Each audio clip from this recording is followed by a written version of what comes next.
तो आंसू को नमस्ते प्रणाम। मैं आपका अपना ठाकुर प्रखर सिंह और रात के 10 बज चुके हैं और कहानी का जो सिलसिला है बदस्तूर जारी है। आज बड़े दिन बाद एक नए तरह के सेटअप पे, हालांकि कुछ चीज़ें आपने पहले देखी होंगी लेकिन थोड़ा बहुत चेंजेस है। मैं पुराने सेटअप से काफ़ी बोर हो गया था और आज के टाइम में हथियार गन ये तमाम चीज़ें दिखाना ठीक नहीं होता, क्योंकि गन कल्चर को प्रमोट करना अपने आप में यूथ के लिए भी खतरनाक है। जैसे आपने देखा होगा आज के 1-2 दिन पहले ही कि डार्क कॉमेडी के नाम पे क्या क्या चीज़ें परोसी गई, कॉमेडी के नाम पे क्या क्या चीज़ें बताई गई, और फिर इसका रिजल्ट ये निकला कि एक पूरा शो बंद करना पड़ा। जितने वीडियोस थे उसको डिलीट करने पड़े। हालांकि ठीक भी है, अश्लीलता अगर आप परोस रहे हैं तो कहीं ना कहीं उसमें आपकी गलती है। अब आप कहेंगे कि इसमें आपका भी तो टाइटल और थंबनेल थोड़ा देखने में वल्गर है, तो वल्गर है, लेकिन मैसेज गलत पहुंचाना नहीं है। शब्दों का चुनाव बहुत चुन के करता हूं। कभी भी अपने वीडियो में ऐसे शब्द कभी इस्तेमाल किए ही नहीं जिससे आपको ये लगे कि नहीं ये एक गलत व्यवहार है। थोड़ा बहुत चलने चलाने के लिए करना पड़ता है। शुरू में किया, अभी थोड़ा रीच डाउन है तो कर रहा हूँ, बाद में फिर बंद कर दूंगा। लेकिन अकेले इसी पे डिपेंड रहना कहीं ना कहीं गलत है। जो चैनल करते हैं वो भी गलत करते हैं। खैर, सेटअप कैसा लगा उसके बारे में आप कमेंट कीजिएगा और आज की कहानी के बारे में आज बात करते हैं।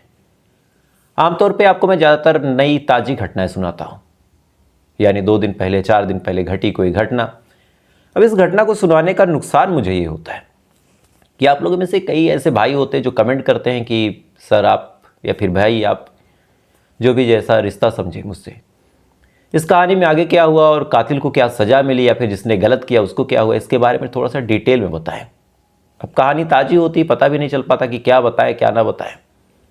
लेकिन आज एक ऐसी कहानी के साथ आपके सामने हाजिर हुआ जिस कहानी में मैं आपको पूरी कहानी सुनाऊंगा, यानी क्या क्या हुआ और उसके बाद अंजाम क्या हुआ, यानी कातिल कैसे कत्ल करता है, कैसे पकड़ा जाता है, पकड़ने के बाद कौन सी सज़ा होती है। 2 सालों तक चली लंबी इस पूरी प्रक्रिया के बारे में आपको बताऊंगा, तो कहानी शुरू से लेकर अंत तक सुनिएगा। तो खैर, इस कहानी का रुख करते हैं और इस कहानी की असल शुरुआत होती है बिहार के भागलपुर से। इसी भागलपुर में एक शख्स रहा करता था, नाम उसका शंभू। शंभू ठीक ठाक एक आदमी, शादीशुदा था, तमाम चीज़ें बिल्कुल बढ़िया चल रही थी। ना किसी से कोई लड़ाई, ना किसी से कोई झगड़ा, ना कोई बात विवाद, तमाम चीज़ें वक्त के साथ साथ पटरी पे भी थी। लेकिन इसी दौरान साल 2022 की बात है, शंभू अपने घर से गायब हो जाता है। अब शंभू गायब हुआ, शंभू की जो पत्नी थी पूनम, बेचारी बड़ी परेशान हुई। परेशान होने के बाद उसने आसपास के लोगों से पूछना शुरू किया उस दिन कि साहब मेरा पति आपके आसपास कहीं दिखा है क्या। इसके बाद फिर आसपास के लोगों तक जब ये बात पहुंची, उन्होंने भी देखा कि शंभू कुछ अता पता चल नहीं रहा। उन्होंने फ़ोन किया, इत्तेफाकन फ़ोन लगा नहीं। अब आसपास के लोग और परेशान, उन्होंने कुछ और जगहों पे पता किया। जब कहीं भी कोई जानकारी नहीं मिली तो देखते देखते पूरे इलाके में ये खबर फैल गई कि जो शंभू है वो घर से गायब है। घर वालों ने भी अपने तरीके से पूरा खोजने की कोशिश की। जितने रिश्तेदार थे उनसे पूछताछ की गई, जितने सगे संबंधी थे उनसे पड़ताल की गई, लेकिन कहीं भी कोई जानकारी नहीं मिली। वक्त धीरे धीरे आगे बढ़ा। एक दिन पूरा बीत गया। इस एक दिन के अंदर शंभू के जो परिवार वाले थे, चाहे शंभू का भाई हो, चाहे शंभू की बीबी हो, चाहे घर वाले जो है, आस पड़ोस के लोग जो खानदान के थे, इन तमाम लोगों ने हर वो संभव कोशिश कर ली जो की जा सकती थी। कई बार फ़ोन पे फ़ोन किया, दोस्तों से पूछताछ की, उसके बाद रिश्तेदारों से पड़ताल कर ली। नदी, कुआं, तालाब, ताल तलैया सब कुछ छान लिया। तमाम बस स्टैंड, रेलवे स्टेशन पे पता कर लिया। जितने व्हाट्सएप ग्रुप थे उसमें तस्वीर भेज दी, लेकिन कहीं कुछ अता पता चला नहीं। एक दिन पूरा बीत गया। अगले दिन सुबह हुई। अब अगले दिन जब सुबह हुई, पुलिस वालों तक ये बात पहुंच गई। चूँकि कुछ लोगों ने कहा कि अब ऐसे बात बनेगी नहीं, आप पुलिस तक जाओ और जाने के बाद FIR दर्ज कराओ, शायद पुलिस खोज दे। परिवार बेचारा परेशान, भाग के पुलिस वालों के पास गया। पुलिस वालों से पूछा, पूरी बात बताई, मदद की उम्मीद से कहा कि साहब आप खोज दीजिए। पुलिस वालों ने भी कहा कि ठीक है जाइए, हम खोज देंगे। पुलिस वाले यूं ही रफा दफा करने की कोशिश करते हैं, लेकिन पूरा खेल तब पलट गया जब कुछ दिन बाद एक लाश मिलती है। अब जैसे डेड बॉडी मिली, फौरन पुलिस को फ़ोन गया। पुलिस वाले वहाँ पे भाग के पहुँचते हैं। पहुँचने के बाद उस लाश की शिनाख्त करवाने की कोशिश करते हैं। इसी दौरान याद आया कि एक मर्डर मिस्ट्री तो नहीं लेकिन एक मिसिंग पर्सन की कंप्लेन दर्ज है। तो ये हुआ कि चलो वहीं से कुछ पता करें। फ़ौरन जो शंभू था उसके घर वालों को फ़ोन किया। परिवार वाले आते हैं, आने के बाद जैसे ही देखते हैं कपड़ों से फ़ौरन पहचान लेते हैं कि ये शख्स कोई और नहीं शंभू ही है। फ़ौरन रोना पीटना मच जाता है, पूरे इलाके में हड़कंप मच जाता है कि शंभू का किसी ने कत्ल कर दिया। 3 दिनों से शंभू मरा पड़ा था, किसी को खबर तक नहीं। मन में पछतावे के अलावा कुछ था नहीं। पुलिस वालों के ऊपर भी उंगलियां उठनी शुरू हो गई कि अगर आप चाहते तो टाइम से खोज देते, टाइम से पता चल जाता। लेकिन कोई खास फ़ायदा इससे हो नहीं रहा था। ये तमाम चीज़ें एलिगेशन लगा रहे थे, लेकिन पुलिस के पास पहला सवाल यही था कि आखिर कातिल कौन है। इधर आसपास के लोगों की नाराज़गी भी थी, इस वजह से पुलिस थोड़ा सा जल्दी सुलझाना चाहती थी। बहरहाल पुलिस वाले अब आसपास के लोगों से ही पूछताछ शुरू करते हैं और सबसे पहले परिवार वालों से पूछताछ, जैसे किसी से कोई दुश्मनी थी क्या। अब ये सवाल जब परिवार वालों से पूछा, उन्होंने कहा नहीं साहब। बॉडी की अच्छे से जांच पड़ताल भी कर ली पुलिस वालों ने, फॉरेंसिक की टीम आई, उसने भी पड़ताल कर ली। पोस्टमार्टम में भी क्लियर हो गया कि हाँ कत्ल ही किया गया। हैरान परेशान पुलिस वालों को कोई जवाब मिला नहीं। इधर पुलिस वालों ने जब देखा परिवार कुछ बता नहीं पा रहा, तो फिर पड़ोसियों को टटोलना शुरू करता है कि शायद पड़ोसी कुछ बता दें कि किसी से कोई रंजिश, किसी से कोई और बात, या फिर कुछ और तमाम चीज़ें। लेकिन किस्मत का खेल देखिए, ना ही पड़ोसियों ने कोई जानकारी दी, ना ही आसपास से कोई खास बात पता चली। वक्त रेत की तरह धीरे धीरे फिसलता चला गया। पुलिस वाले लगभग हार मान चुके थे, क्योंकि सबसे पहले दुश्मनी का एंगल खंगाला, वो मिला नहीं। तमाम और पहलुओं पर नज़र डाला, कुछ बात खास बनी नहीं। परिवार वालों से पूछा, उन्होंने कुछ बताया नहीं। ये तमाम चीज़ें पुलिस वाले करते हैं, इसी दौरान एक शख्स पुलिस के पास आता है। आने के बाद पुलिस वालों से कहता है कि साहब अगर आप मेरा नाम न लें तो आपको कुछ बताना है। पुलिस ने कहा ठीक है बताओ। उसने कहा साहब जो शंभू है, जिसके कत्ल के बारे में आप लोग इतनी पड़ताल कर रहे हैं, इतनी जांच कर रहे हैं, उस शंभू की जो पत्नी है उसका नेचर बड़ा अजीब है। पुलिस वालों ने कहा ऐसा क्यों। उसने कहा कि जिस हिसाब से ये दहाड़े मार के रो रही है कि मेरा पति मर गया जांच हो, मेरा पति मर गया जांच हो, इस स्वभाव की है नहीं दरअसल। अब पुलिस ने कहा ये क्या बात है, किसी की कोई भी महिला होगी उसके पति की इस तरह से हत्या हो जाएगी, वो तो परेशान ही होगी, पागल हो जाएगी। उसने कहा नहीं साहब, ये इस स्वभाव की है ही नहीं, ये तो अपने पति से पीछा छुड़वाना ही चाहती थी। अब ये बात जब पुलिस वाले सुनते हैं, कहते ये क्या, इसका क्या मतलब है। तब बात कुछ आगे बढ़ी। उस आदमी ने बताया कि दरअसल ये जो महिला है ये किसी और से प्यार करती थी। चंद दिन पहले ही तो अपने पति को छोड़ के भाग गई थी। इसका पति ही था जैसे तैसे करके इसको वापस लेके आया था। तो ये तो अपने पति से नफरत करती थी। अब समझ नहीं आ रहा कि इसका पति जब से मरा इतना क्यों नाटक कर रही है। अब पुलिस वाले ने कहा ये सही बात है। उसने कहा हाँ साहब, ये अपने पति से प्यार ही नहीं करती थी, इसके दिमाग में तो कोई और ही लड़का था। अब पुलिस वालों को यहां से एक रास्ता दिखा। उन्होंने फौरन अब पति के इर्द गिर्द अपने जांच पड़ताल का दायरा बढ़ाया और सबसे पहले पत्नी को टटोलना शुरू किया डिटेल से कि पत्नी का नेचर क्या है, क्या सच में वो पति के मरने से दुखी है या फिर नाटक है। जब ये तमाम चीज़ें पता की, अच्छे से मोबाइल वगैरह चेक किया, कुछ और कॉल डिटेल वगैरह खंगाली, कुछ चीज़ें पता चली। पहली चीज़ ये पता चली कि दिन भर तो ये रोने धोने का नाटक करते हैं, लेकिन रात में जैसे तमाम लोग सो जाते हैं इसका फ़ोन लग जाता है और फ़ोन किसी सोनेलाल मंडल के पास लगता है और रात भर घंटों घंटों बात होती है।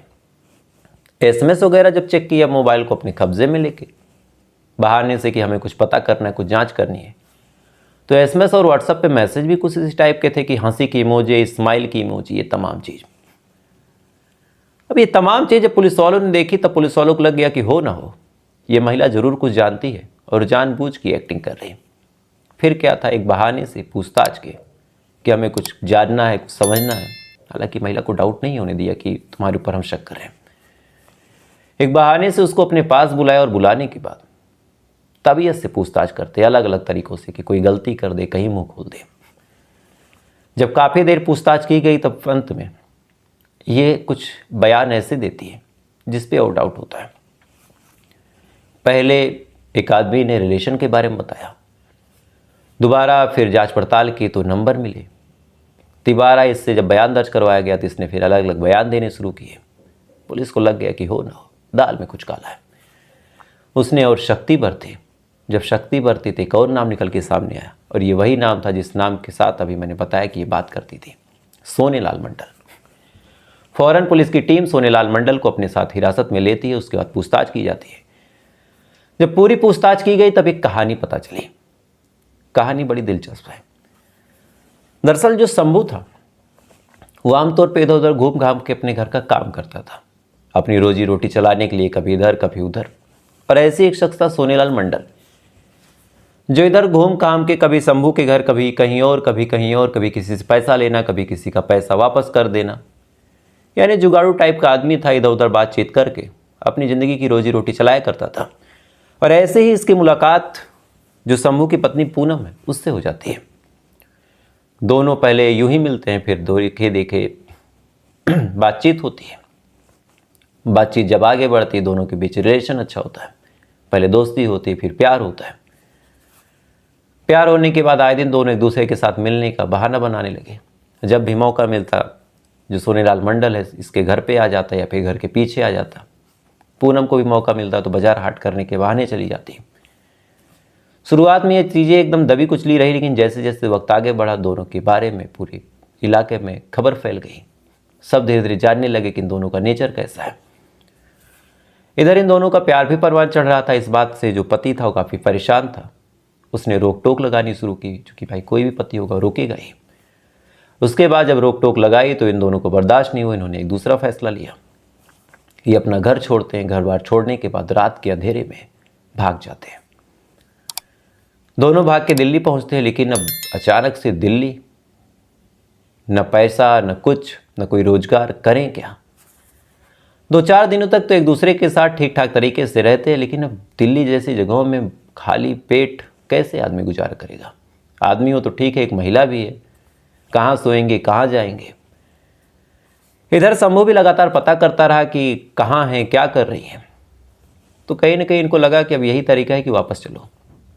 इसके बाद दोनों वापस आते हैं। वापस आने के बाद अब पति भी उस हिसाब से नाराज ही है, बातचीत कर नहीं रहा है, दिन फटकार रहा, ताना मार रहा। अब इनको एक आइडिया आया कि देखो जो पति है वो तुमको स्वीकार करेगा नहीं, पैसे हमारे पास है नहीं, तो एक काम करते हैं, पति को अगर निपटा दें तो फिर पैसे भी मिल जाएंगे, हम दोनों को रोक टोक करने वाला भी कोई नहीं होगा, फिर हम जो चाहे वो करेंगे।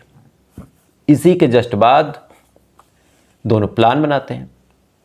प्लान बनाने के साथ साथ इधर पत्नी जानकारी देती है, उधर शंभू की पूरी लोकेशन सोनेलाल मंडल तक पहुंचती। फिर दोनों मिलकर उसका कत्ल कर देते हैं। कत्ल करने के बाद बॉडी को फेंक देते हैं। फिर खोजने का नाटक होता है। अब ये तमाम बयान जब ये बताती है, पुलिस वाले तमाम चीज़ों को, सीन रिक्रिएट करना, तमाम सबूत फॉरेंसिक किस हथियार से किया गया उसको, ये तमाम चीज़ें लेके कोर्ट में पहुंचते हैं। लेकिन अब दिक्कत ये थी कि पुलिस के सामने दिया गया बयान कोर्ट में मान्य होगा नहीं। सबूत चाहिए थे, सबूत में दें क्या। तो फिर पुलिस वालों ने और जांच पड़ताल की कि ये लोग कहाँ मिलते थे, हथियार कहाँ हैं, सीन ऑफ क्राइम पे क्या इनकी मौजूदगी थी, नंबर की लास्ट लोकेशन क्या दोनों की मैच कर रही थी। ये तमाम चीज़ें जब पुलिस वाले करते हैं तो फाइनली 2 साल बाद, सोचिए अप्रैल साल 2022 की घटना है, 2025 जनवरी आ गया और फरवरी, लेकिन फैसला 23 जनवरी को आया। इसकी वजह से मैं जनवरी कह रहा था। 2 साल लगे कोर्ट को यकीन दिलाने में कि इन दोनों ने ही किया है। उसके बाद कोर्ट आज अपना फैसला सुनाती है, यानी 23 तारीख को। 23 तारीख को कोर्ट फैसला सुनाती है और इन दोनों को गुनहगार मानती है और सज़ा सुनाती है कि ये दोनों अब ताउम्र जेल में बंद रहेंगे, यानी ये बाहर तभी आएंगे जब इनकी उम्र कैद की सज़ा पूरी हो जाएगी। ये फैसला जब सुनाया तो जो शंभू के परिवार वाले थे काफ़ी खुश थे, घर वाले काफ़ी खुश थे, आसपास के तमाम लोग खुश थे, क्योंकि जो काम इन्होंने किया था ये काम दोस्ती में गद्दारी वाला भी था, समाज में दगाबाजी करने का भी काम करता। ऐसी घटनाओं की वजह से कोई किसी को अपने घर बैठाने नहीं चाहता। लोग डरते हैं कि आज हम बैठाएं कल क्या हो जाए। खैर ये कंप्लीट सज़ा की पूरी कहानी थी, मुझे लगा इसको आपको सुनाना चाहिए। लेकिन अभी इसमें कड़ी लूपहोल है। जो पूनम है या फिर जो सोनेलाल मंडल है, ये भी हाई कोर्ट जाएंगे, वहाँ से मे भी जमानत मिल जाए, मे भी फिर सुप्रीम कोर्ट जाए या फिर वहाँ से जमानत मिल जाए। यानी तमाम लंबी कानूनी लड़ाई है, दोनों की ज़िंदगी, पक्ष की भी विपक्ष की भी, दोनों की ज़िंदगी बर्बाद है। क्योंकि ये भी चाहेंगे सज़ा हो जाए, वो चाहेंगे कि हम छूट जाएं, फ़ायदा किसी का नहीं, बस कोर्ट में भी एक फाइल दौड़ती रहेगी, वकील पैसा लेते रहेंगे, ये भी बर्बाद वो भी बर्बाद, और यही कड़वा सच है। खैर, आज की ये पूरी कहानी थी, और इस कहानी के बारे में आपकी क्या राय है कमेंट जरूर कीजिएगा। वीडियो अच्छी लगी हो तो लाइक सब्सक्राइब जरूर कर लीजिएगा। कल आपसे फिर मुलाकात होगी ऐसी किसी कहानी के साथ। तब तक आप अच्छे रहिए, खुश रहिए, अपना ख्याल रखिए, अपने देश का ख्याल रखिए। जय हिंद, वंदे मातरम।